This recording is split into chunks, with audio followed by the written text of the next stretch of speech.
गरीब दर्जी भाभी की 3 नंद का ईद का जोड़ा। या खुदा, आज तो कपड़े सिलकर वक्त का पता ही नहीं चला। खैर, गंगा खाला का कपड़ा सिलकर तैयार हो गया। जहां एक तरफ गरीब दर्जी जीनत सिलाई मशीन पर कपड़े सिल रही थी, वहीं आस पड़ोस में रहने वाले मुस्लिम लोगों का परिवार रमजान के त्योहार के लिए अपने घरों को सजा रहे थे, जिसे देखकर उसकी तीनों गरीब ननद फरहत, नाजिया और हिना अपने घर को सजाने की इच्छा जताती हैं। अप्पी, देखो सब अपने घरों को कितना आलीशान तरीके से सजा रहे हैं और एक हमारा घर एकदम वीरान है। अल्लाह ताला ने हमें इतना गरीब क्यों बनाया है? ऐसा नहीं है हिना, अल्लाह तो हम गरीबों से भी उतनी ही मोहब्बत करते हैं जितनी कि अमीरों से। मैं और नाजिया आपा ये लाइटें जलाने की कोशिश कर तो रहे हैं। गरीब फरहत और नाजिया काफी देर तक सालों पुरानी लड़ी को जलाने की कोशिश करती हैं। उतने में जीनत सिलाई मशीन से उठकर अपने घर से बाहर निकल कर आती है। अरे मेरी प्यारी ननद, यहाँ क्या कर रही है? देखिए ना भाभी जान, हम कब से इन लड़ियों को जलाने की कोशिश कर रहे हैं, मगर ये कमबख्त जलते ही नहीं है। हमने सोचा कि कल रमजान के लिए अपने घर को थोड़ा सा रोशनदार कर दे। जीनत पेशे से एक दर्जी है जो अपने पति तालिब और 3 ननद फरहत, नाजिया और हिना के संग किराए के एक छोटे कच्चे कमरे के घर में गरीबी में दिन काट रही है। गरीब जीनत अपनी तीनों ननद को बेटियों से बढ़कर भी प्यार करती है, क्योंकि बहुत छोटे बचपन में उन्होंने अपने माता पिता को खो दिया, जिसके बाद तालिब जीनत से शादी करके उसे घर ले आता है और जीनत अपनी तीनों ननद को पालने में जान वार देती है। इतने में मिट्टी में सना थके हालत में तालिब घर आता है। और क्या बात है, चारों नंद भाभी में क्या गुफ्तगू चल रही है, हम भी तो जाने। कुछ नहीं तालिब भाई, बस कल से रमजान शुरू हो रहे हैं, उसी की बातें चल रही हैं। फिर सब अंदर जाने लगते हैं। तभी पड़ोस में रहने वाले अमीर शाहरुख शेख के बंगले के बाहर एक बड़ी ही महंगी गाड़ी रुकती है, जिसमें से आलिया बहुत ही महंगा शरारा सूट पहने उतरती है, जिसे तीनों बेताबी से देखती रह जाती हैं। माशाअल्लाह, कितना सुंदर जोड़ा पहना है आलिया ने। हाँ सचमुच, मेरी तो नजर ही अटक गई उसके सितारों भरे शरारा सूट पर। काश कि हम तीनों भी कभी इतना महंगा जोड़ा पहनती। अप्पी।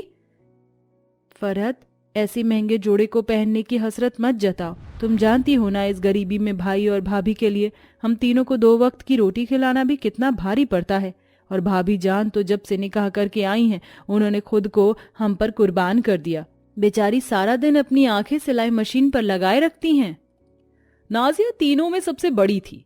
हालांकि सुंदर कपड़े हर कोई पहनना ओढ़ना चाहता है, लेकिन गरीब दर्जी जीनत के दुखों को उसकी तीनों ननद बेहतर समझती थीं, इसलिए वह कभी किसी भली चीज के लिए जिद नहीं करती थी। और उनकी एक खासियत ये थी कि जीनत उनके लिए जो भी रूखा सूखा बनाती, वह उसे सराखों पर लगाकर खा लिया करती थी। अपनी गरीब भाभी को माफ कर देना मेरी प्यारी ननद, बस सूखे आलू की सब्जी बनाई है। तो क्या हुआ भाभी जान, ये भी आपकी मेहनत और अल्लाह के करम से बहुत है। अच्छा, तुम तीनों जल्दी खाकर सो जाना, मैं तुम्हें 3 बजे भोर की सहरी के लिए उठाऊंगी। सहरी की बात चलती देखकर सब में छोटी हिना अपनी फरमाइश जताती है। भाभी जान, सहरी में कुछ अच्छा बनाना। बताओ क्या खाना है मेरी लाडली हिना को? मुझे दही भल्ले, कचरी छोले, पूरी, रुआवजा और हाँ, हो सके तो मीठे में शाही टुकड़ा भी बना लेना। अपनी तीनों ननद के सो जाने के बाद गरीब जीनत थैला उठाकर चल देती है। तालिब, आपके पास कुछ पैसे हो तो दे दो, मैं रमजान के लिए फल खजूर खरीदने जा रही हूँ। पर जीनत, तुम्हें वक्त का तकाजा भी है, रात के 10 बज रहे हैं। जानती हूँ, मगर आप तो जानते हो रमजान के महीने में बाजार में फल कितने महंगे हो जाते हैं। अभी थोड़े सस्ते होंगे और मैं बस अपनी तीनों ननद की रमजान की सहरी और इफ्तार को मुबारक करना चाहती हूँ। अल्लाह तुम्हारी जैसी भाभी हर नंद को अदा करे।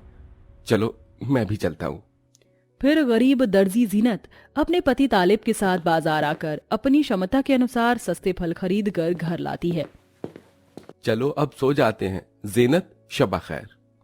तालिब सो जाता है, मगर जीनत के कानों में अभी भी अपनी तीनों गरीब ननद की महंगा जोड़ा पहनने की ख्वाहिश गूंज रही थी, जिसे सोचकर वह बार बार अपनी तीनों ननद का मुंह ताक ताक कर रात भर तक ये भिगोए जा रही थी। या अल्लाह, मैं एक अच्छी भाभी नहीं बन पाई। इस गरीबी में अपनी तीनों ननद के जोड़ा पहनने की आरज़ू भी पूरी नहीं कर सकती। मगर अभी तो 1 महीने तक रमजान चलेगा।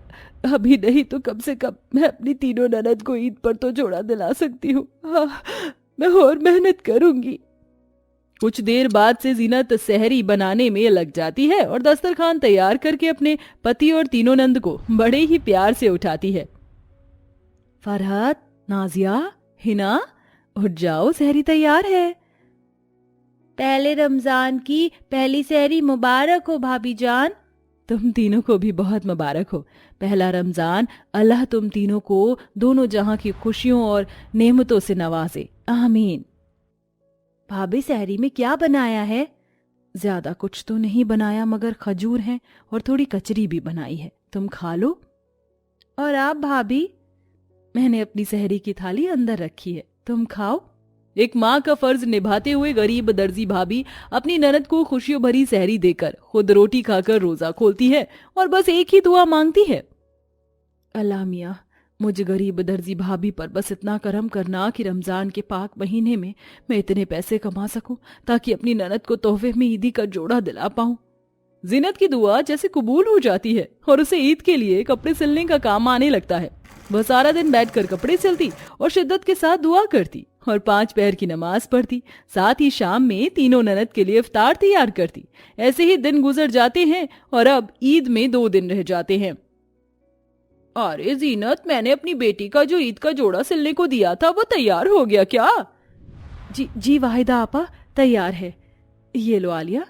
सुभान अल्लाह जीनत भाभी, इस जोड़े में तो ईद के दिन हम खुद ही ईद का चांद लगेंगे। वाहिदा आपा, ये जोड़े का कपड़ा कितने का था? बड़ा ही प्यारा और मखमली कपड़ा है। मैं सोच रही हूँ इसी से मैं अपनी तीनों ननद का ईद का जोड़ा बनवाऊं। ये सुनकर आलिया घमंड दिखाकर बोली, भाभी जान, ये कपड़ा हमारे अब्बू ससुर खास पठानकोट से लाए थे, वो भी 25,000 का। आप तो ठहरिए गरीब दर्जी, आपके हक में नहीं अपनी ननद के लिए ऐसा जोड़ा बनाना। अच्छा, खुदा हाफिज।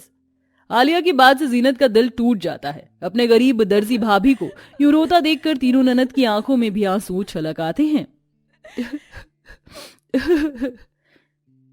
भाभी चुप हो जाइए, हमें ईद का जोड़ा नहीं चाहिए। अल्लाह ने हमें इतनी मोहब्बत करने वाली भाभी अदा की है, हम खुश हैं। आप पर ऐसे 1000 जोड़े कुर्बान। तीनों अपनी गरीब दर्जी भाभी की हालतों को देखते हुए ईद के जोड़े की आरजू भूल देती हैं। अगले दिन जोड़े हुए पैसे लेकर जीनत बाजार आती है। जरा सुनिए भाई साहब, ये सूट कितने का है? अरे तुम्हारी हैसियत देखकर लगता तो नहीं तुम खरीद पाओगी। एक सूट पूरे 10,000 का है। 10,000? ज्यादा महंगा नहीं? बेल बूटे और कसीदों का काम भी तो है सूट पर मोहतरमा। अब क्या 100 रुपए में ईद का जोड़ा खरीदना चाह रही हो? हाँ, चले जाओ यहाँ से। दुकानदार जीनत को भगा देता है। वह बेचारी भूखी प्यासी दुकानों के चक्कर काटती है और निराश होकर घर जाने लगती है, जहाँ एक बूढ़ा आदमी कतरन बेच रहा था। मखमली कपड़ा लो भाई, 200 में 5 मीटर ले जाओ और बनाओ ईद का जोड़ा। ये सुनते ही वह गरीब दर्जी भाभी खुश होकर वो खरीद लेती है। अल्लाह तेरा लाख लाख शुक्र है। बूढ़े मियाँ, इन तीनों में से 5 मीटर कपड़ा देना। कपड़े के साथ वह सुंदर सुंदर बेल बूटे भी खरीद लेती है।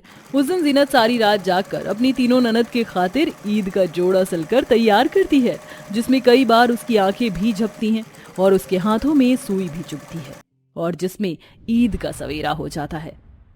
ईद मुबारक हो भाभी जान। तुम तीनों को भी ईद की ढेर सारी मुबारकबाद। मेरी प्यारी शहजादी, अब जल्दी से आंखें बंद करो। पर क्यों भाभी जान? करो तो। तीनों जैसे ही आंख बंद करती हैं, जीनत उनके हाथों में ईद का जोड़ा देती है। अब खोलो, ये तुम्हारी ईद का तोहफा इस दर्जी भाभी की तरफ से। माशाअल्लाह भाभी जान, कितना खूबसूरत सूट है। शुक्राना भाभी जान, आपने हमारे लिए अपनी रात काली करके ये जोड़ा सिला भाभी जान। हम बहुत खुश नसीब है और ये खुदा की खुदाई है कि हमें आप जैसी भाभी मिली है। तीनों अपनी दर्जी गरीब भाभी के दिए उस ईद के जोड़े को पहनकर तैयार होती हैं। माशाअल्लाह, ऐसा लग रहा है ईद का चांद हमारे घर उतर आया है। अल्लाह करे किसी की नजर ना लगे मेरी ननद को। और आखिर में ननद भाभी मिलजुल कर मुबारक भरी ईद का त्योहार मनाती हैं।